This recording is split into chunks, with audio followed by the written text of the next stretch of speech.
النهارده الامانه هي مش هتبقى زي كل مره هنمسك الشخصيه ونقعد بقى نتامل في مواقف وبتاع. شخصيه النهارده شخصيه مميزه جدا في الكتاب المقدس، جدا جدا جدا. ونستغرب المكانه الرهيبه ليها في الكتاب المقدس من ايه اتقالت في سفر ارميا. عارفين مثلا لما تبقى الحكايه كده ايه، قافله مع واحد كده متضايق من حد ويقول له انت لو جبت لي فلان، انا مش عارف الموقف بالنسبه اللي بيتكلم حاجه كبيره ولا اي كلام؟ حاجه كبيره صح؟ لما تقول عارف لو جبت لي دكتور مينا انا مش هعمل الموضوع ده، مع كده دكتور مينا ده ايه؟ حاجه كبيره قوي صح كده؟ شوف الموقف ده حصل مع ربنا في سفر ارميا صح 15.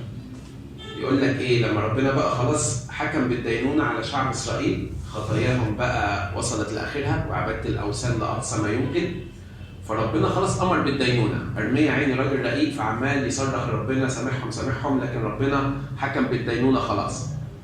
فراح قال له الايه دي في اصحاح 15 ايه 1، قال له ثم قال الرب لي وان وقف موسى وصموئيل امامي لا تكن نفسي نحو هذا الشعب. يعني بيقول له ايه؟ عارف لو جبت لي موسى وصموئيل بحالهم وقفوا قدامي يتشفعوا عن الشعب، انا برضه ايه؟ مش هرجع عن اللي قلته. ده يوضح لنا ان موسى وصموئيل ده ايه؟ حاجه عاليه قوي. ان احنا نفهم موسى قد ايه هو حاجه عاليه. ده راجل شق البحر بقى وكاتب 5 أسفار في الكتاب المقدس وخد الشريعه بقى وعلى الجبل والبرقع ويشوف ربنا ومش عارف ايه. نفهم موسى كده. لكن نستغرب ان صموئيل يتحط مع موسى في آية بالشكل ده. احيانا نحس ان صموئيل ده ايه؟ الطفل الغلبان اللي هو تكلم يا رب لأن عبدك سامع وقصته بسيطة يعني. لكن نفاجئ هنا الكتاب المقدس بيقول لنا ان صموئيل دوت حاجة كبيرة قوي عند ربنا، لدرجة بيقول للشعب ده لو موسى وصموئيل جم قدامي عشان يشفعوا عنكم انا برضو مش هقبل كلامه. يعني كأن دي ممكن اخر حاجة تجيبوها لي انا برضو مش هقبل. وده يوضح لنا قد ايه صموئيل نقطة فارقة جدا في الشعب. النهارده احنا مش هنتكلم كتير ولا هنوعظ كتير، احنا هنقرا بس. هي الشخصية دي يعني اشكر دكتور مينا، الشخصية دي ممكن تتدخل في مرة واحدة، يعني كل الشخصيات اللي قبل كده كنا بالعافية بنلحق نخلص، لكن اللي اتقال عنها مش دايما يعني مش كتير قوي في الكتاب المقدس. فتفتكروا شخصية صموئيل جت فين في الكتاب المقدس؟ سفر صموئيل الأول. فتعالوا كده نجيب صموئيل الأول من أوله. هو طبعا ما ظهرش من أول إصحاح، بس إحنا محتاجين نمشي كده في الخطوات واحدة بواحدة ونشوف ظهوره كان إيه الظروف. إصحاح 1 بيكلمنا الأول عن حد اسمه إيه؟ حد طلع؟ القانا. أيوه، واحد كده اسمه القانا ومتجوز مين؟ ايوه حنة وفننة. متجوز 2 حنة وفننة. كان ايه المشكلة بينهم؟ في آية 2 كان لفننة أولاد وأما حنة فلم يكن لها أولاد. كانت مشكلة، وانتم طبعا فاهمين العقل في العهد القديم ده كان حاجة صعبة جدا يعني. وانتوا عارفين القصة، حنة كانت مرة النفس جدا، القانا كان يعزيها يقول لها أما أنا خير لك من 7 بنين، يعني ما ديني موجود معاك اهو انت كويسة وبتاع. لكن هي كانت مرة النفس جدا ودخلت صلت، وعالي الكاهن اللي كان موجود ساعتها شافها وقال لها يعني لما ليها بتتكلم كده في قلبها شفيفة بس تتحرك فكرها سكران، فقال لها روحي انزعي خمرك عنك وتعالي ما ينفعش تخشي كده. قالت له ده انا مرة النفس وبسكب نفسي امام الله، انا نفسي في طفل. فقال لها بعد سنة ممكن او ربنا يعني يستجيب لطلبك. ما يهمناش حنا دلوقتي، تعالوا نبص على عالي. لما يبقى واحدة بتصلي وراح اللي يجي على دماغ عالي ان الست دي سكرانة، ده يوحي لي ان الشعب ظروفه ايه؟ فاهمين قصدي؟ لما يشوف واحدة بالشكل دوت أول حاجة هتيجي إنها سكرانة مش إنها بتصلي. فده واضح إن ده الحال العام في الشعب، إن بقى الشعب كله فساد، وإنه السكر والعربدة والمجون والحال دوت هو اللي بقي سيد في الشعب، لدرجة إن أنت شايف واحدة قدامك بتصلي اللي جه في دماغك الأول عنها إنها إيه؟ سكرانة. فده يوضح لنا قد إيه الوضع كان سيء جدا. صموئيل جه في الفترة ما بين فترة القضاء وفترة الملوك. هو يعتبر آخر قاضي لشعب إسرائيل. انتوا عارفين شعب إسرائيل عدى كده بكام فترة؟ ابتدينا بفترة البطاركة اللي هم أبونا إبراهيم وأبونا إسحاق وأبونا يعقوب ويوسف، تمام؟ دي فترة الآباء البطاركة. بعد كده جه القادة، جه موسى ده متفرد. بعد كده ابتدى القضاء، ابتدينا بيشوع. وبعد كده خدنا بقى سفر القضاء بداية من واحد اسمه عثنائيل بن قناز لغاية ما خلصنا 12 قاضي، خلصنا بشمشون ساعتها. بس وبعد شمشون ظهر صموئيل. فسفر القضاء آخره يوضح لنا قد إيه الحالة سيئة. سفر القضاء بينتهي بقصة حزينة إن ال 11 سبط قاموا على سبط بنيامين كانوا هيفنوه خالص. وقال لك كده إن كان مفيش قاضي في الشعب أو مفيش قائد، وكان كل واحد يفعل ما يحسن في عينيه، وإن عبادة ربنا اختفت تقريبا. فعصر القضاء 400 سنة بتوع القضاء دولت يقولوا إنها من أسود الفترات اللي عدت على شعب إسرائيل في تاريخه، وغير بعد كده فترة السبي والمرار اللي حصل فيها. لكن فترة القضاء دي كانت فترة صعبة جدا. صموئيل ظهر في آخر فترة القضاء. فحال الشعب كان إيه؟ كان في الضياع بقى خالص. كانت عبادة الأوثان منتشرة جدا، في كراهية، عبادة الله مش واضحة، الكهنة دورهم مش فعال، الكهنة نفسهم فيهم فساد، انتشرت خالص عبادة الأوثان والنجاسة، والوضع كان صعب جدا. هنا ظهر صموئيل، وصموئيل جاي من صلاة تسكب نفسها أمام الله، فجاي نتيجة أو ثمرة لصلاة. وده يوضح لنا إزاي إن الشخص ده عمل الانقلاب الرهيب في الشعب كله. لو عدينا بقى الجزء دوت، اتولد صموئيل زي ما احنا عارفين،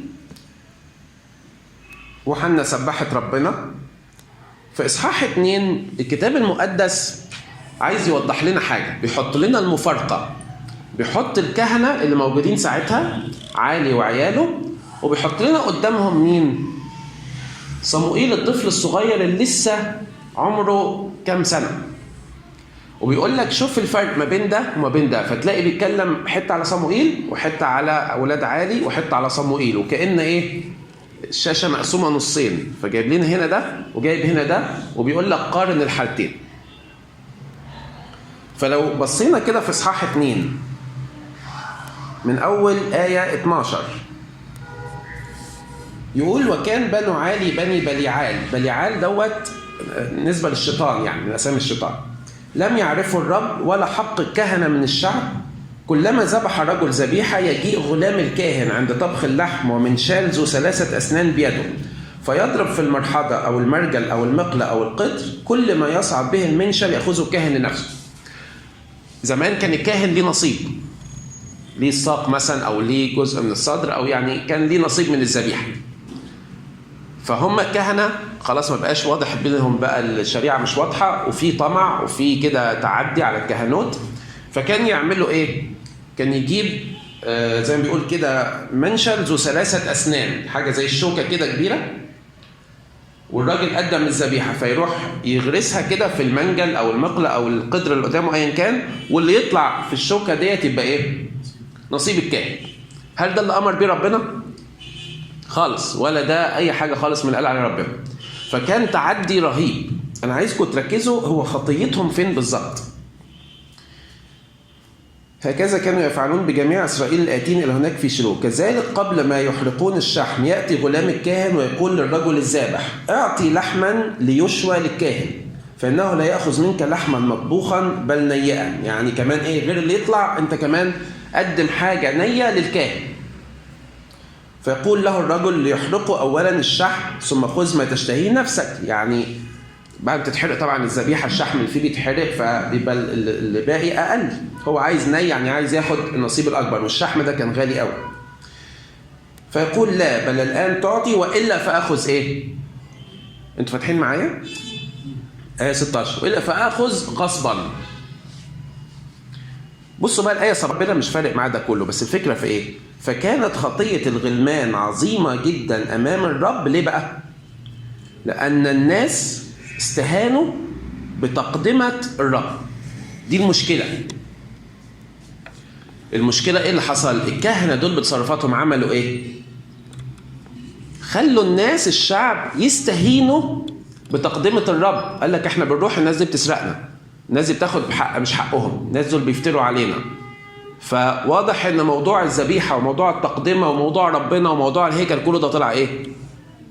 اي كلام، دي ناس بتستفيد من ورانا وخلاص. فلا هنقدم ذبايح ولا نروح خيمة اجتماع ولا نقدم اي حاجة، الناس ديت بتسرقنا.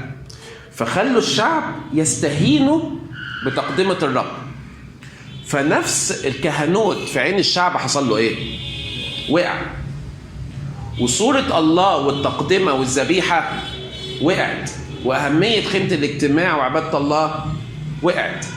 فالشعب اتدمر، ومن ضمن تدميره وجود الكهنة الوحشين دول. ويروح يجي ينقل لنا بسرعة على صموئيل في الآية اللي بعديها على طول. وكان صموئيل يخدم أمام الرب. أمام إيه؟ الرب. وهو صبي متمنطق بأفود من كتان، وعملت له أمه جبة صغيرة وأصعدتها له من سنة إلى سنة عند صعودها مع رجلها لذبح الذبيحة السنوية. وبارك عالي القانة، وهكذا. من آية 22 يوضح لنا الموضوع أكتر. وشاخ عالي جدا وسمع بكل ما عملوا بنوه بجميع إسرائيل، وبينهم كانوا يضاجعون النساء المجتمعات في باب خيمة الاجتماع. فاكرين الاستهانة؟ وصلت الاستهانة ان الخطية بقت بتحصل في باب خيمة الاجتماع، والكهنة عادي خالص مفيش مشكلة. ورد فعل عالي طبعا عارفينه، فقال لهم لماذا تعملون مثل هذه الأمور؟ اللي هو يعني ما تختشوا شوية، يعني عيب عليكم. طبعا تعامل زي كده مع خطايا زي كده خطية تانية مضافة على عالي، رغم ان عالي راجل قديس، راجل كويس مش وحش، لكن تهاونه الشديد مع عياله خلى الدنيا تبوظ خالص. طبعا انا مش هقف كتير عند عالي ولا عند عياله، انا بس عايز اوضح لكم البيئة اللي طلع فيها صموئيل، وازاي هو ليه المكانة الكبيرة قوي دي، وازاي ان ربنا كان بيجهزه بشكل خاص جدا عشان ده هيبقى نقطة تحول في الشعب كله. فاكرين ايليا لما اتكلمنا عنه كان حاجة زي كده. ايليا ظهر في وقت كانت عبادة البعل هي اللي سايدة، وقدر يعمل نهضة في الشعب. صموئيل حاجة شبه كده. وبرضه بعد معالي وبعد الكلام دوت يجي في آية 26: وأما الصبي صموئيل فتزايد نموا وصلاحا لدى الرب والناس أيضا. يبقى فاهمين الكتاب المقدس بيعمل لنا إيه؟ بيحط ده قدام ده. في كهنوت فاسد، في ضلال، في فساد، في نجاسة، في استهانة بالله، وفي شمعة منورة صغيرة ما زالت بتعبد الله وبتتقيه، وما زالت حاملة اسمه، ما زالت بتخدم أمام الله. ولو أنا حبيت أتعلم منكم درس من الفقرة دي ممكن تقولوا لي إيه؟ أنا هقرأ وأنتوا تقولوا التعليقات. النهاردة الكلمة مقلوبة. لو أنا كأيمن عايز أتعلم حاجة من صموئيل، يعني يتقال إن سنه هنا كان 3-4 سنين، ما كانش لسه يعني حاجة كبيرة. أتعلم إيه من طفل طالع في بيئة زي كده ومع ذلك هو بالشكل ده؟ مثلا مش شرط إن عشان فيه وحاشة فالقاعدة إن كله يبقى وحش، لا، ممكن مش مبرر، مش سبب لنفسي إن أنا أبقى وحش، ممكن أبقى كويس. بالظبط. شكرا يا مرة. مش مبرر إن يكوني طالع في بيئة وحشة إني أطلع وحش. فطبعا صموئيل طالع من ثمرة حلوة، الأب والأم حلوين، لكن فعلا المكان اللي هو عايش فيه، ما هم ابوه وامه سابوه ودوه الهيكل ده بقى الحكايه فيه ايه؟ فساد في فساد. مش بقى الصح ان هو يتكل وانا هتعلم من الكبار وانا هاخد منهم الوحش وانا ماشي مع التيار زي ما انا ماشي. الواضح ان الكتاب معترض على الاسلوب ده. هو بيقول ان في تيار ماشي بيقود حفني وفنحاس ولاد عالي الكاهن، وفي فساد، وفي نفس الوقت بيقول لك بس خلي بالك صموئيل وجوده مختلف عن ده. هو رجل الله، هو بيخدم أمام الله، هو واقف قدام الله، هو مختلف. فده بيقول لي إن مفيش حاجة اسمها أنا ماشي مع التيار. انتوا أكيد سمعتوا حاجة زي كده. تعرفوا إزاي السمكة دي حية ولا ميتة؟ بالظبط. السمكة اللي ماشية مع التيار غالبا بتبقى إيه؟ ميتة، مش قادرة تقاوم. لكن السمكة اللي حية تلاقيها بتعافر كده وماشية ضد التيار، تقدر تعوم ضد التيار. هل أنا مستسلم بقى للتيار؟ الكلمة بقى اللي بتدمر الناس كلها، ما هو كله بيعمل كده. لو نرجع لإيليا تفاجئ ان ربنا بيقول لك هو مش كله بيعمل كده. فاكرين لما قالوا ده في 7000 ركبة لم تسجد لبعل؟ مين قال ان كله بيعمل كده؟ هو ممكن يكون الشر واضح شوية، لكن لو ركزت في الصح هتلاقي ان برضه في ناس بتعمل الصح. فأول حاجة خدها من صموئيل اني لا ما امشيش مع التيار. انا جوايا روح الله اللي يقول لي فين الصح وفين الغلط. الكلام ده في كليتي، في شغلي، بعد كده في حياتي. مش دايما امشي مع التيار. حاجة تاني اقدر اخدها من صموئيل في حاجة زي كده،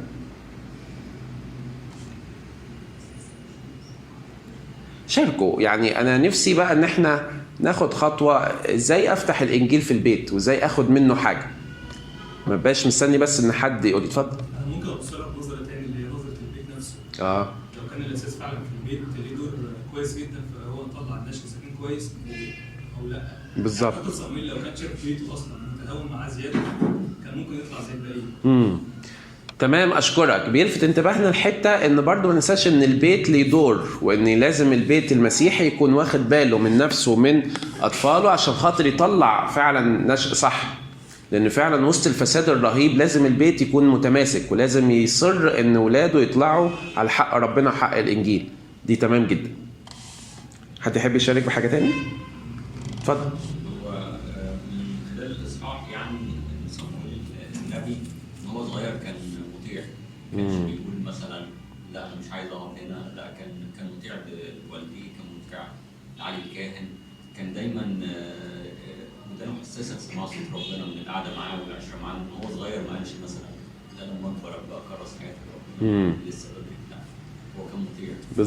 بالظبط يا دكتور، من صغره. وفعلا في الطاعه لوالديه والطاعه لربنا، حتى لو الدنيا غلط، حتى لو شايف غلط، لكن انا مصمم اطيع الله في كل حاجه وامشي على حق ربنا. تمام. نمشي برضو شويه كده. طبعا الجزء الباقي رجل الله جه العالي وقال له كل الفساد ده انا مش راضي عنه، وكل ده هيخلص وكل دوت هينتهي، وهيأكد المعلومه دي مع صموئيل بعد كده. نيجي اصحاح 3 يقول لنا وكان الصبي صموئيل يخدم الرب امام عالي، وكانت كلمه الرب عزيزه في تلك الايام. عزيزه يعني ايه؟ قليله، مفيش رؤى. وكانت كلمة الرب عزيزة في تلك الأيام، لم تكن رؤيا كثيرا. وكان في ذلك الزمان إذ كان عالي مضطجعا في مكانه وعيناه ابتدأتا تضعفان لم يقدر أن يبصر، وقبل أن ينطفئ سراج الله.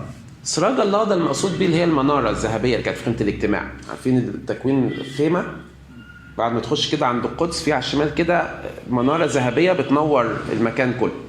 المفروض بتتنور من بالليل لغاية الصبح الفجر تاني ينوروها تاني يعني. فكان قبل ما ينطفي سراج الله معناه كده ان احنا قربنا على ايه؟ على الفجر، قرب الفجر كده. وصموئيل مضطجع في هيكل الرب الذي فيه تابوت الله، ان الرب دعا صموئيل فقال ها انا ذا، وركض الى مين؟ الى عالي. هنا يوضح لنا ان صموئيل كان متعود على صوت الله؟ لا، بس كان بيحبه وكان بيطيعه حتى لو ما كانش لسه واخد منه حاجة.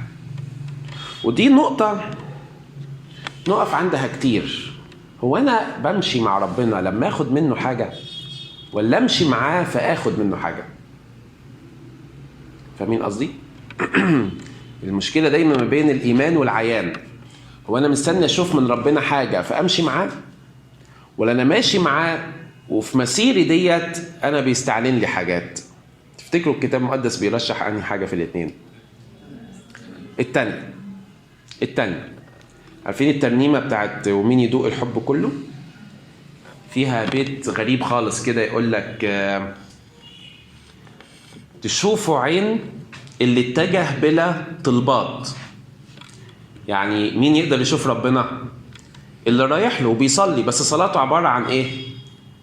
بلا طلبات. انا مش رايح اطلب حاجة، انا رايح اطلبه هو، مش بطلب منه حاجة. تشوفوا عين اللي اتجه بلا طلبات وعبر له حتى من الآيات والمعجزات.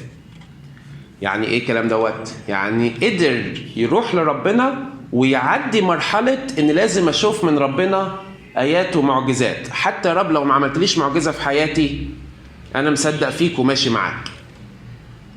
الموضوع ده بيألم ناس كتير وبيتعب ناس كتير، اللي هو الفكرة طب انا ماشي مع ربنا خدت منه ايه؟ وقالوها في العهد القديم، احنا عملنا خدنا منك ايه لما مشينا معاك؟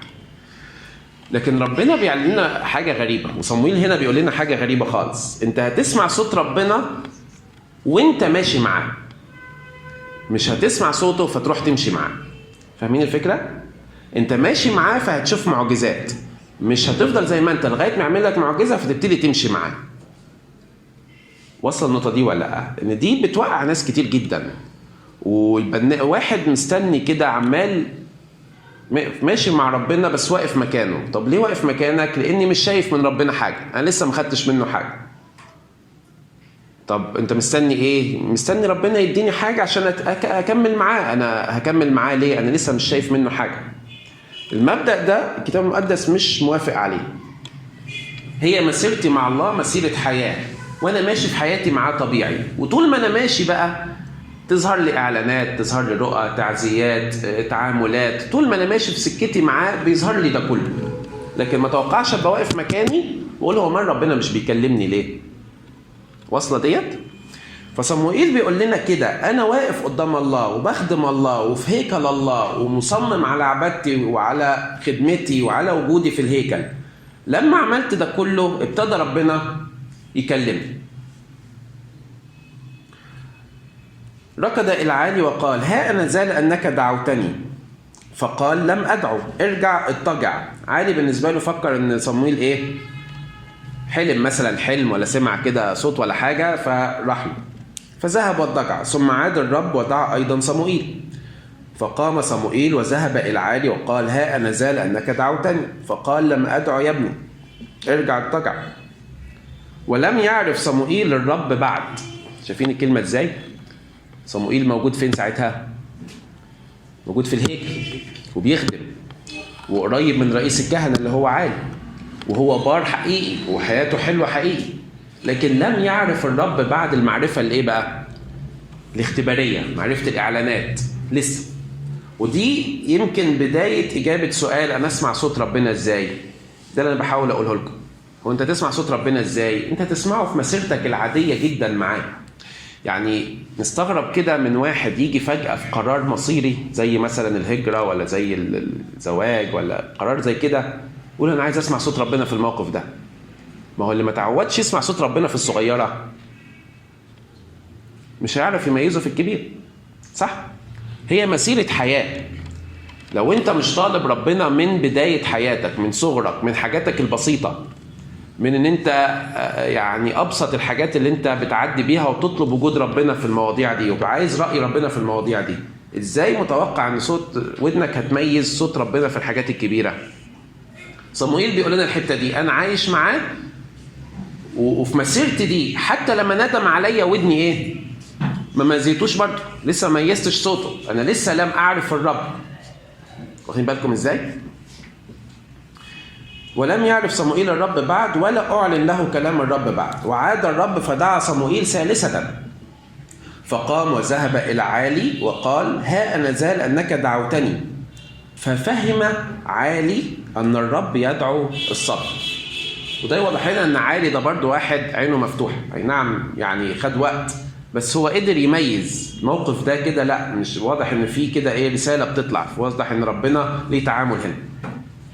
ففهم عالي أن الرب يدعو الصبي. فقال عالي لصموئيل اذهب اضطجع، ويكون إذا دعاك تقول تكلم يا رب لأن عبدك سامع.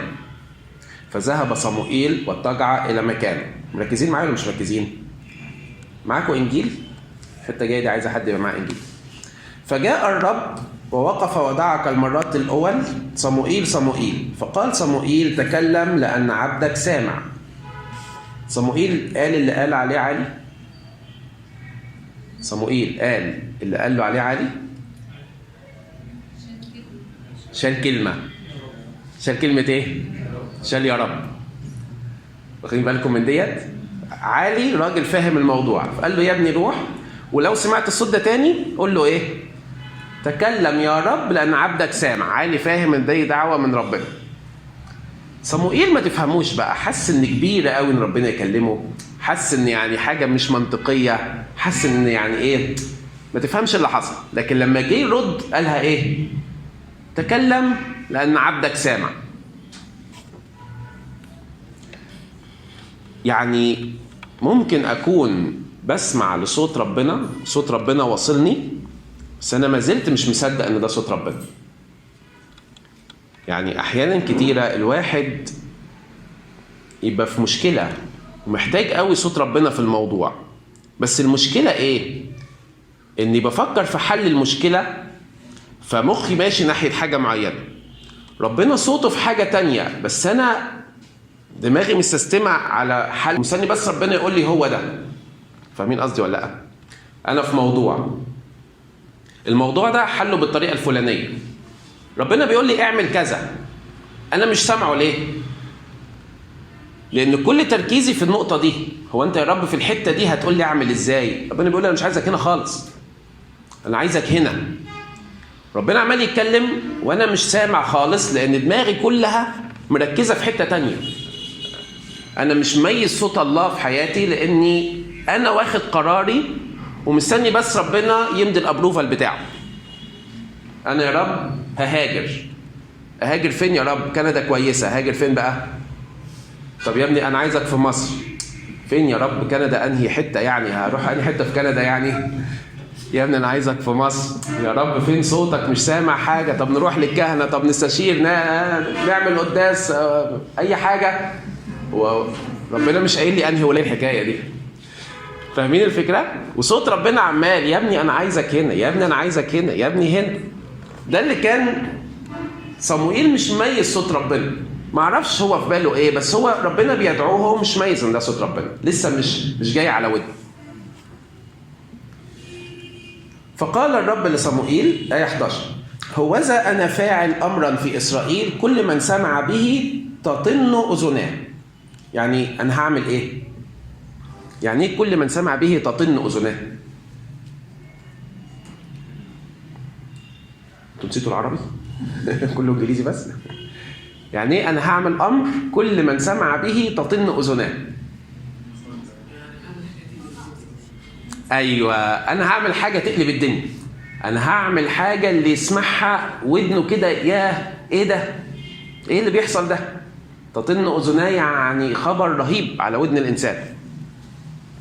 في ذلك اليوم اقيم على عالي كل ما تكلمت به على بيته، ابتدئ واكمل، وقد اخبرته باني اقضي على بيته الى الابد من اجل الشر الذي يعلم ان بنيه قد اوجبوا به اللعن على انفسهم ولم يردحوا. يبقى ربنا مجمل الرسالة اللي ظهر بيها يوصلها لصموئيل. ايه الرسالة اللي ربنا ظهر ووصلها لصموئيل؟ اهو كده، ان عالي مش هيكمل، وان بيته هينتهي، وان في حدث رهيب هيحصل هيقلب الدنيا. هل دي رسالة يعني تنفع لواحد لسه صغير بيبتدي؟ يعني الله دايما نظرته للإنسان مختلفة. احنا بنقول صموئيل ده لسه راجل كده هادي وعلى مهله ومش عارف ايه، يعني لسه اساسا بيميز صوت ربنا، وبنفاجئ ربنا بيحط على قلبه رسالة تقيلة، رسالة صعبة، لدرجة ان عالي بعد كده هيقول له، دعا عالي صموئيل وقال له يا صموئيل ابني، فقال هانذا، فقال ما الكلام الذي كلمك به؟ لا تخفي عني، هكذا يعمل لك الله وهكذا يزيد ان اخفيت عني كلمه من كل الكلام الذي كلمك به. يعني صموئيل خايف يقول له، وعلي يقول له قول لي، ده انت ربنا يشيل ويحط فيك لو ما عرفتش تقول لي ولو ما قلتليش كل حاجه. يعني بيصمم عليه جدا. فاخبره صموئيل بجميع الكلام ولم يخفي عنه، فقال له عالي هو الرب ما يحسن في عينيه يعمل. انا عايز اقول لك حاجه، في صوت ربنا احيانا تبقى الدعوه فيها شقلبة كيان، فيها نوع من أنواع الثورة، سواء على نفسك أو على الوضع اللي حواليك. أنا مش عاجبني الوضع اللي أنت فيه، يعني انسف حمامك القديم. اللي هو إيه بقى؟ خلاص دي لازم تبطل، العلاقه دي ما تكملش، الوضع اللي انت فيه ده ما يكملش، ويبقى قلبة حياه. ويجي الواحد كده اعملها ازاي دي؟ يعني ليه صوت ربنا قاسي بالشكل ده؟ هو مش مقدر اللي انا فيه؟ هو قاهر، هو مقدر اللي انت فيه وخايف عليك منه، فهو عايز يمشي معاك مشوار، هو عايز يغير الحال اللي انت فيه. عالي وولاده كانوا من اسباب فساد الشعب، شفنا الحكايه دي قبل كده. فاكرين تصرفات الكهنه ادت ان الشعب يعمل ايه؟ يستهين بتقدمه الرب، يستهين بربنا كله.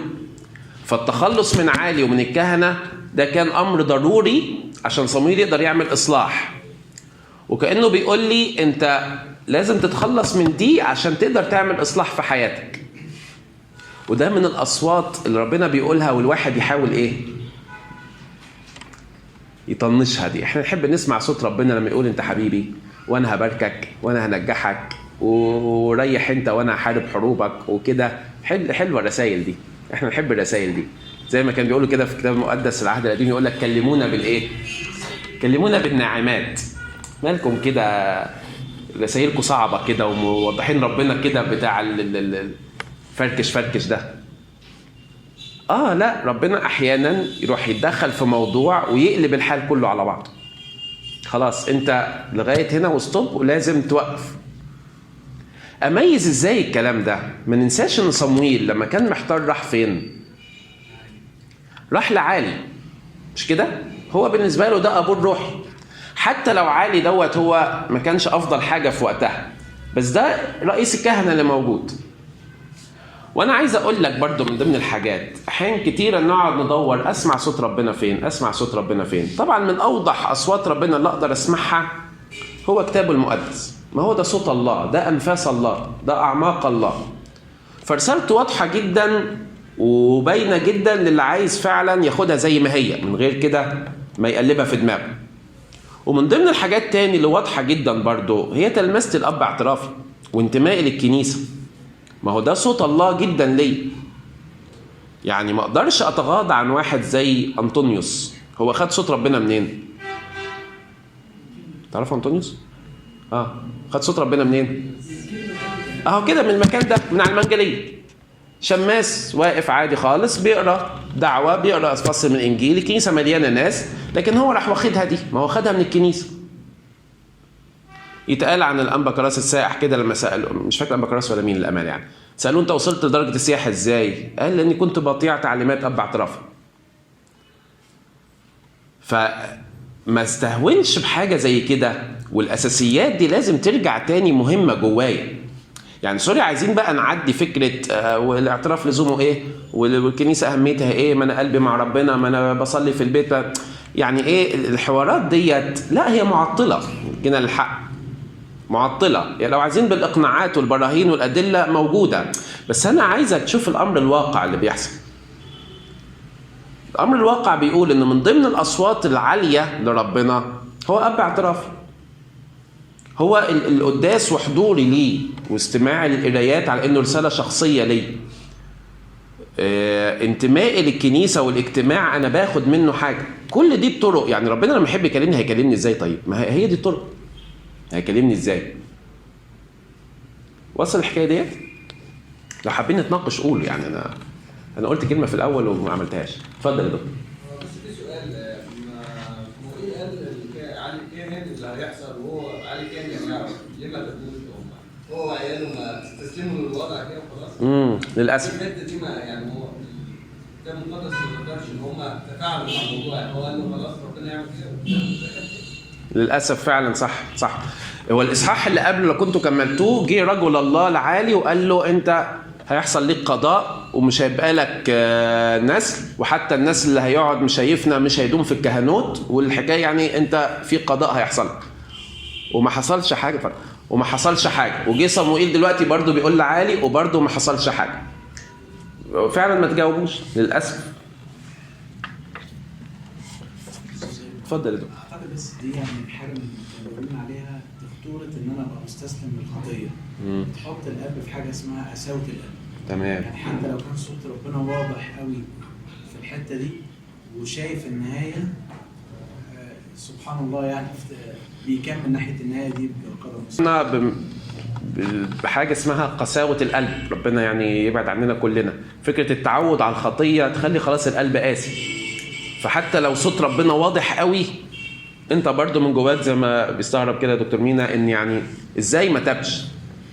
هو الامانه يعني لا بيحصل يبقى في كلام واضح صارح. يعني هات اي واحد مدمن ولا بيشرب سجاير قول له يا ابني ده غلط، ممكن يقول لك لا مش غلط، ممكن يقول لك عارف انه غلط بس برضه مكمل خلاص انا اتعودت. فرغم ان الدعوه واضحه جدا وصوت الله واضح جدا لكن برضه قساوه القلب خلت خلاص موضوع التعود ده ماشي يعني. وكبر صموئيل وكان الرب معه ولم يدع شيئا من جميع كلامه يسقط إلى الأرض. وعرف جميع إسرائيل من دان إلى بئر سبع أنه قد اؤتمن صموئيل نبيا للرب. وعاد الرب يتراءى في شيلو لأن الرب استعلن لصموئيل في شيلو بكلمة الرب. وكأن كده إيه اللي استدعى ربنا ورجع تاني النبوات والرؤى ورجع حضور الله وكلمة الله؟ وجود صموئيل في الموقف. وكأن يعني ظهور صموئيل في المشهد راح مرجع الله تاني لشعبه. طبعا آسف التعبير، هو الله ما فرقش شعبه، لكن الفكرة الشعب نفسه عرف ان الشخص ده اؤتمن نبيا للرب وده رجل الله رغم انه ما كان لسه صبي صغير. اقدر اخد من حاجة زي كده ايه؟ لما الشعب عرف ان صموئيل اؤتمن نبيا لكلام الله، انا اخد منها ايه دي؟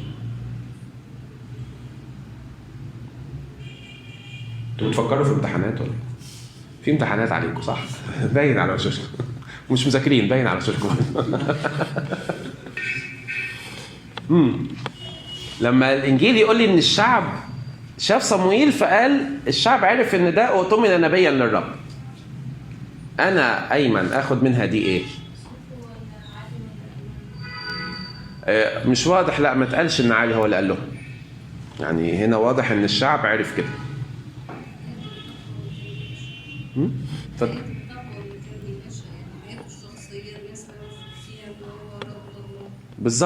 بالظبط حياته الشخصية أعلنت إن الشخص دوت هو رجل الله، وده يروح يرمي علي أنا مسؤولية. هل أنا الناس بترى أعمالي فتمجد أبي الذي في السماوات؟ يا نهار أبيض. هي بتشوف أعمالي لكن يعني مش بتمجد أبي في السماوات، يعني تستغرب. أعمالي أنا بتمجد أبي؟ هل أنا شايل على قلبي إن الناس لما تشوفني تقول أيمن اؤتمن رجل الله؟ هل أنا بعكس صورة الله في المجتمع اللي حواليا؟ خلي بالكم، هو اللي قال الكلام دوت ناس أشرار ولا أبرار؟ أشرار، وده الأصعب. يعني إحنا في الكنيسة هنا فلان ده بيصلي، فلان ده بيخدم، فلان ده بيعمل مش عارف إيه، ماشي. لكن تروح لمجتمع شرير تخليهم يقولوا عنك إن الإنسان ده رجل الله والإنسان ده بار، هي دي الأصعب. لأن الشرير ما يعرفش الله، وبالعكس انت بالنسبه له انسان رجعي. لو ربنا كرمكم كده في الدفعه بحد ملحد ولا حاجه يكلمك على انك انسان متخلف، سوري يعني في الكلمه، انت مش مواكب العصر ولا ايه، انت مش عارف، والعلماء والدنيا والتطور وداروين، انت راجل لسه بتؤمن بقى بربنا وفي اله ودينونه وصح وغلط، ما فيش الكلام ده، انت مضحوك عليك. فشيت 22 المواضيع دي بقت قديمه. يعني ده انت بتتكلم في ايه؟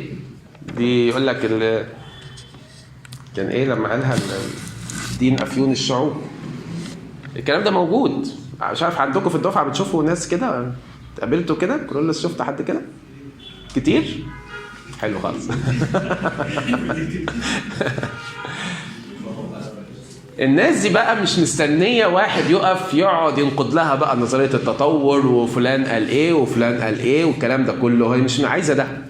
هي بتقول كده عشان مش شايفة قدامها المسيح، هي مش قادرة تشوف المسيح في المسيحيين. عارفين غاندي لما قال لولا المسيحيين لوددت أن أكون مسيحي، لولا المسيحيين لصرت مسيحي. يعني عارفين اللي حيشني أن أكون مسيحي إيه؟ الجماعة المسيحيين دول. وبالنقيض تسمع عن واحد اسمه يوستينوس الشهيد. ده كان برضو راجل فيلسوف ولف على حاجات كتيرة خالص لغاية ما وصل للمسيحية. اللي جذبه قوي في المسيحية مش الموعظة على الجبل ولا الإنجيل، قال لك اللي جذبني المسيحية هي تصرفات المسيحيين، وإزاي إن الشهداء دولت بيضحوا بحياتهم في سبيل محبتهم للإله. فأكيد دي حاجة غريبة جدا. فابتدى يتعلق بالمسيحية من تصرفات المسيحيين. شايفين الفرق؟ أنا بقى اللي بيشوفني هل بيشتاق إنه يعرف الله اللي أنا بعبده دوت؟ وهل بيشوف فيا محبة الإله دوت وغفران الإله وتسامح الإله وبشاشة الإله وبساطة الإله؟ ولا شايف مني حبة عجرفة على حبة تكبر على حبة أنانية على حبة تكبر؟ شايفني إزاي؟ دي نقطة مهمة. صموئيل الشعب شافه وأؤتمن نبيا على كلام الله. في إصحاح 4 حصلت مشكلة كبيرة إن تابوت العهد اتاخد، وطبعا دي كانت مأساة، ومات حفني وفنحاس ومات عالي الكاهن، وتابوت العهد خده الفلسطينيين. ظهور صموئيل هنا ما ظهرش في الإصحاح ده خالص، وفضل صموئيل مستخبي في إصحاح 5 برضه لغاية ما ظهر لنا بعد، أقول لكم قد إيه برضو كده، لغاية إصحاح 7. الجزء دوت يعني بعيد شوية عن موضوع صموئيل. الشعب اتهزم فاتاخد تابوت العهد من الفلسطينيين وقعدوا ينقلوه من حتة لحتة لحتة. فإصحاح 7 بيقول إيه من أول واحد؟ فجاء أهل قرية تعريم وأصعدوا تابوت الرب وأدخلوه إلى بيت أبي نداب في الأكمة، وقدسوا العازر ابنه لأجل حراسة تابوت الرب. وكان من يوم جلوس التابوت في قرية تعريم أن المدة طالت وكانت 20 سنة. يبقى صموئيل استخبى عن المشهد لمدة 20 سنة، وناح كل بيت إسرائيل وراء الرب. وكلم صموئيل كل بيت إسرائيل. دلوقتي صموئيل بإشاب والمؤتمن بقى على الكهنوت، قائلا: إن كنتم بكل قلوبكم راجعين إلى الرب فانزعوا الآلهة الغريبة والعشتروس من وسطكم، وأعدوا قلوبكم للرب واعبدوه وحده فينقذكم من يد الفلسطينيين. فنزع بنو إسرائيل البعليم والعشتروس وعبدوا الرب وحده. هنا صموئيل ابتدى يعمل إيه؟ بيقود الشعب، بيدوقهم اللي هو داؤه، وبيشاور لهم على النقطة اللي فيها مشكلة. الشعب طالع من هزيمة صعبة جدا، وعدى 20 سنة، واضح ان أثرها مازال موجود، وان مازال الفلسطينيين بيتعبوهم. فبنفاجئ هنا صموئيل بيشاور لهم، يقول لهم: انتوا الوضع كده مش نافع يكمل، انتوا لازم تعملوا ايه؟ تنزعوا الآلهة الغريبة والعشتروس من وسطكم، وتعملوا ايه بقى؟ تعبدوا الرب وحده. وده من ضمن الحاجات اللي بتخلي برضه صوت الله مش واضح قوي عندنا، فكرة انقسام القلب. احيانا ابقى مستني صوت ربنا قوي، واحيان تانية ابقى مستني اي صوت وخلاص، المهم يشجعني على الطريق اللي انا مختاره. مش عارف انتوا فاهميني ولا لا. انا عايز اختار السكة دي وانا شايفها كده ومصمم عليها، فجوايا ربنا بيتكلم وجوايا برضو إبليس بيتكلم، ولأن قلبي منقسم فأنا الأصوات داخلة في بعض دوشة. فاللي هيقول لي على السكة اللي أنا من أساسا مقررها أنا هعمل إيه؟ همشي معاه، ويبقى هو ده بقى صوت ربنا أو صوت أي حد، المهم بس حد بيقول لي تمام امشي في السكة دي. ودي نقطة خطيرة، انقسام القلب، واللي قاله لنا دكتور مينا برضو من شوية، اللي بيؤدي لقساوة القلب واحدة بواحدة. موضوع بيلتني كده في حتة وحواري ومشاكل، ولما فوق لنفسي أفاجأ إن مين قال في الأول خالص ده كان صوت ربنا؟ طب أنت ليه ما عرفتش؟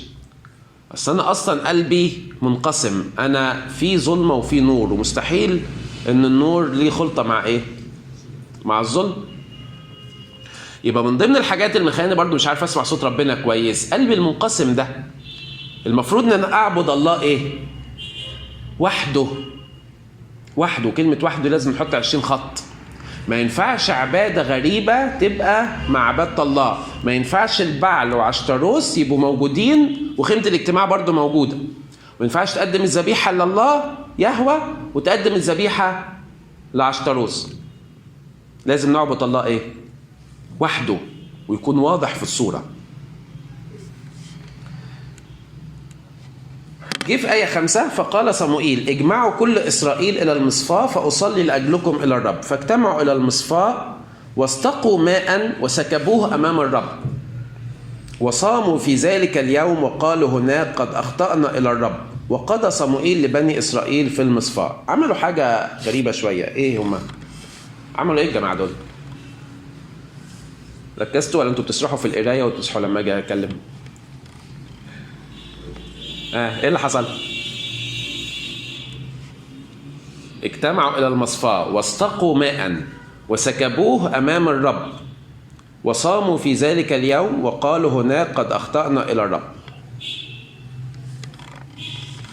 جابوا مية وراح عملوا إيه؟ كبوها قدام المذبح اللي كان في خيمة الاجتماع. صح؟ إيه معناه الكلام ده؟ إيه الهدف يعني الكلام ده؟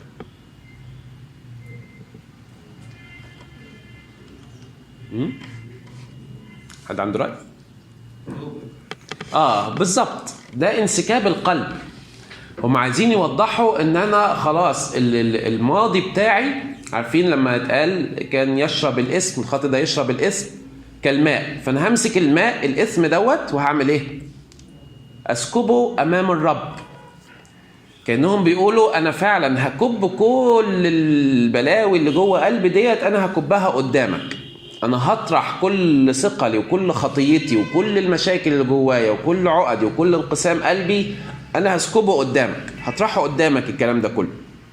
وهقبل قوي إنك تكون أنت الواحد وحدك. لأن بعد كده على طول صاموا. الصيام دايما معناه إيه؟ الامتناع عن الغلط، مش كده؟ فهم سكبوا نفسهم أمام الله وصاموا. خلاص احنا هنبدأ فصل جديد خالص من علاقتنا بالله. وصموئيل قايد المسيرة دي.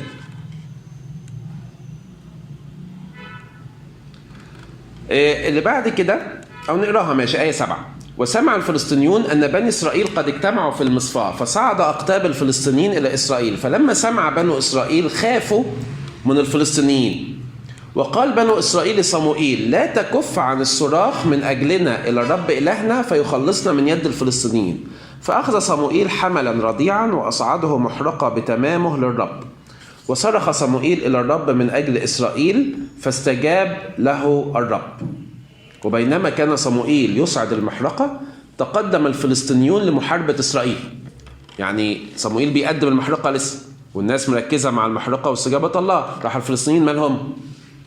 هجموا عليهم. فأرعد الرب بصوت عظيم في ذلك اليوم على الفلسطينيين وأزعجهم فانكسروا أمام إسرائيل. وخرج رجال إسرائيل من المصفاة وتبعوا الفلسطينيين وضربوهم إلى ما تحت بيت كار. يبقى الشعب ده حاجة، ده إيه؟ ده إيد الله اللي موجودة معاه، صح؟ وده إنه ما حاربش وانتصر. قبل كده دخل حرب وحارب بس إيه؟ اتهزم واتكسر واتاخد منه تابوت العهد. هنا انت معكش تابوت عهد، انت واقف قدام الله، سكبت قلبك وصايم ومتذلل امام الله، فانت اساسا مش مستعد للحرب بس حصل لك ايه؟ فزت. عايز يقول لي ايه الانجيل من كل القصه دي؟ سهله بقى. ده السؤال بتدور عليه في الامتحان تحلوه في الاول ده. ايه رايكم؟ الاول انت داخل حرب واخد، ما انتوا عارفين كانوا واخدين معاهم تابوت العهد ليه؟ الشعب داخل وشايل تابوت العهد معاه الحرب. ايه اللي هو تابوت العهد الحرب؟ تميمة حظ كده، احنا واخدينك يا رب معانا عشان خلاص النصرة اكيدة بقى، فاحنا واخدينك. طب انتوا اشرار ومش عارفين، مش مشكلة، احنا واخدين ربنا كده معانا ايه؟ تميمة حظ، اللي هو انا حط الانجيل في جيبي، الميدالية فيها الانجيل عشان ربنا يبارك. واحنا اساسا يعني نقرا الانجيل كل فين وفين. فهم نفس الفكرة ديت، انا داخل بتابوت العهد الحرب. فايه اللي حصل؟ اتهزمت وتابوت العهد ماله؟ اتخذ منك. دلوقتي انت مش معاك تابوت العهد لسه، ومش داخل حرب ومش مستعد لها، بس انتصرت. فالانجيل هنا بيقول لي ايه؟ العلاقه الحقيقيه بربنا. ايوه العلاقه الحقيقيه بربنا بالظبط. العلاقه الحقيقيه هي النصره. ما تحاربش بدراعك، ولا تاخد ربنا معاك على ان هو بس ايه كده تميمة حظ. يقول لك فلان ده يا اخي حط الانجيل في العربيه ومع ذلك اتخبطت. يعني ايه ده؟ ازاي يعني؟ ومعلق صوره ماري جرجس. فين ماري جرجس؟ زي ما حش الخبط. هو علاقتي بماري جرجس وعلاقتي بالانجيل؟ طيب ما هي الموضوع مش غيبيات. فاهمين الفكره؟ انا علاقتي ايه بربنا؟ علاقتي ايه بالانجيل دوت؟ علاقتي ايه بماري جرجس وبالناس دي كلها؟ انا واخدهم كده بركه؟ هي الموضوع مش كده. بركه طبعا كل حاجه، بس فكره علاقتي انا بربنا شكلها ايه؟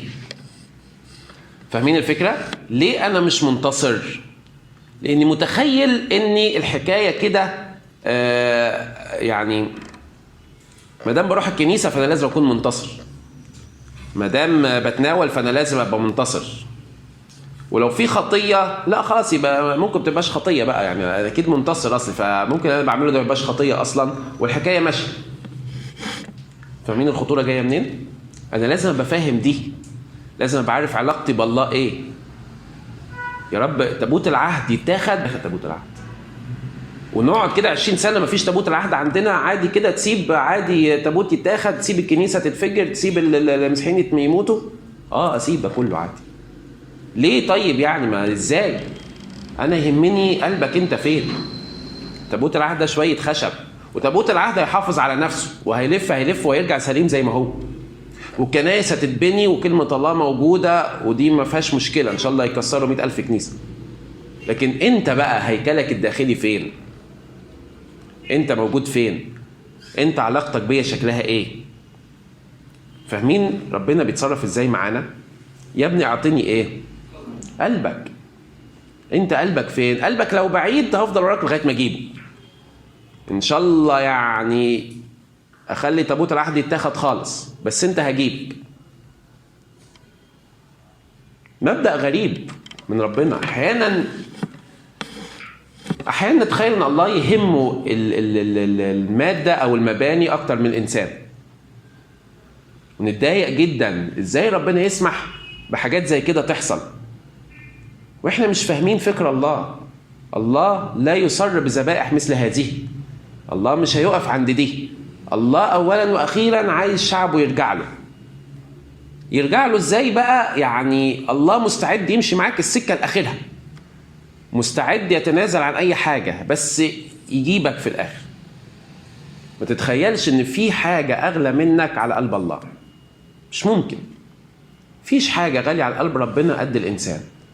ان شاء الله كنايس الدنيا كلها تتكسر، ان شاء الله يا رب 1000 تابوت عهد يتاخد، فيش اغلى من الانسان على قلب الله. وبيقول لك كده ان النصره الحقيقيه هتيجي لما علاقتك بيا تبقى حقيقيه، مش مجرد انا رايح كده خالص. تيجوا ساعه الامتحانات تلاقوا كنايس مليانه بركه تيجي ايام الاجازات دي العطله السنويه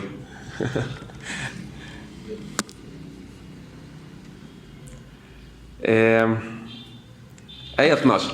فأخذ صموئيل حجرا. واضح ان احنا مش هنخلص صموئيل برضه، وغالبا العيب فيا انا مش في الشخصيه احنا المفروض كده نخلص خلاص صح؟ لا ناخد اخر الجزء دوت واسيب لكم بقى باقي صموئيل. فأخذ صموئيل حجرا ونصبه بين المصفاة والسن ودعا اسمه حجر المعونة وقال إلى هنا أعاننا الرب. إيه حجر المعونة؟ يمثل لنا إيه في حياتي؟ إحنا لو رجعنا كده كام إصحاح ورا هتفاجئوا إن الحتة اللي انتصر فيها ديت الشعب هي اللي كانت هزم فيها من 20 سنة، نفس المنطقة. لو رجعتوا كده المصفاة دي هي اللي كانت هزم فيها واتخذ منه تابوت العهد. هي دلوقتي يقول لك انتصر وحط حجر المعونة وإلى هنا يعنينا الرب. إيه حجر المعونة في حياتي أنا؟ صموئيل بيقول لي خذ حجر وحطه بين المصفاة والسن في المنطقة اللي شفت فيها عمل الله يعني، وادعي اسم الحجر دوت حجر المعون. اعملها ازاي انا دي؟ اتفضل. ممكن يكون الصلاة أو المخدع. المخدع طبعا حجر المعون اكيد.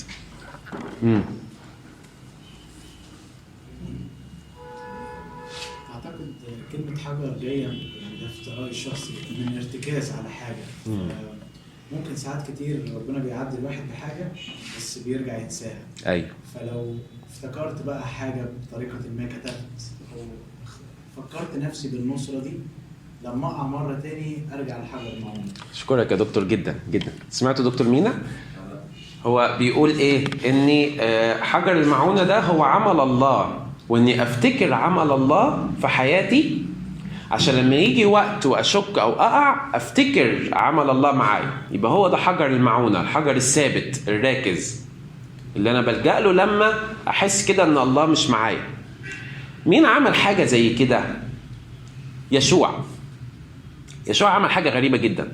ربنا قال له انت هتعبر الأردن. ماشي، ما هو موسى عبر البحر الأحمر، يعني سهلة، واضح ان تعدية البحار دي سهلة يعني، فدي نقدر عليها ماشي. فعدي الأردن، نعدي الأردن معاك ماشي. جه ربنا قال له تقف في نص الأردن وتجيب 12 حجر وتحطهم في وسط الأردن، وبعد ما تطلع على الشط تاخد 12 حجر من قعر البحر وتحطهم على الشط الناحية التانية. تخيلين؟ يعني وانت يا يشوع داخل البحر كده نهر الأردن، خد معاك 12 حجر وتعالى في وسط الأردن وحط ال 12 حجر دول، وخد من قعر نهر الأردن 12 حجر تانيين وعدي، وبعد ما تطلع حط على الشط ال 12 حجر دول. ايه يا رب اللي بتعمله ده؟ ايه حكاية الأحجار دي؟ فاهمين الفكرة؟ عشان الناس لما تيجي بعد كده وتعدي وتشوف ال 12 حجر تقول ده الله اللي عدانا نهر الأردن يعدينا من أي مشكلة تانية. حجر معونة راكز. لما تفتكر شعب إسرائيل لما يعدي على حجر المعونة اللي حطه صموئيل، يقول اللي خلانا انتصرنا من غير ما نحارب هيعدينا من اللي احنا فيه ده. أنا كأيمن وكأي شاب فينا حلو يبالنا حجر المعونة اللي هو موقف وخبرة ربنا عملها معايا، فأنا مش عايز أنساها. أنت هتنساها لو سبت نفسك كده، هتنساها. عشان كده كتير ينصحونا قوي إن سجل تعاملات الله معاك، من الحاجات الجميلة قوي. في ناس كده يبقى ليها مذكرات ونوتة كده، يوم كذا حصل فيه كذا وكذا، يوم كذا أنا كان حصل كذا وصليت مثلا وكانت الاستجابة بالشكل الفلاني.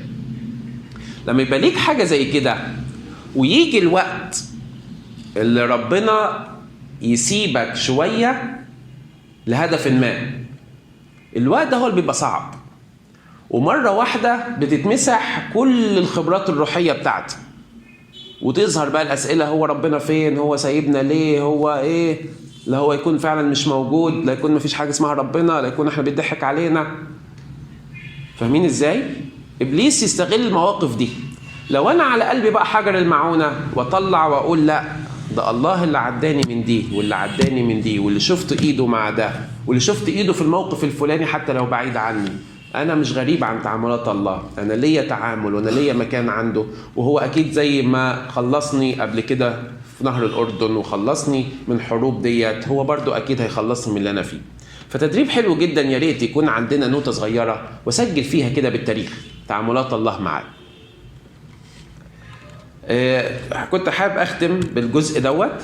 طبعا حياة صموئيل كتيرة خالص بعد كده، وتعامله مع شاول وتعامله مع داوود وموته في الآخر، يعني شخصية سرية جدا وجميلة جدا. يا ريت نكملها في البيت القراية، انتوا هتلاقوها لغاية صح 25 تقريبا، بس يعني متفرق. هتلاقوا بقى قصة داوود شوية خدت مكان، قصة شاول خدت مكان، وابتدى ظهور صموئيل يبقى سبورتر شوية، مش هو اللي ظاهر قوي على قد ما هو بيدعم داوود، بيعاتب شاول وهكذا. ربنا يدينا كده نستفيد من الحاجات الحلوة اللي تعلمناها من صموئيل، ويدينا ربنا كده ان احنا نبقى صموئيل القرن 21 يعني. لله المجد الدائم الى الابد.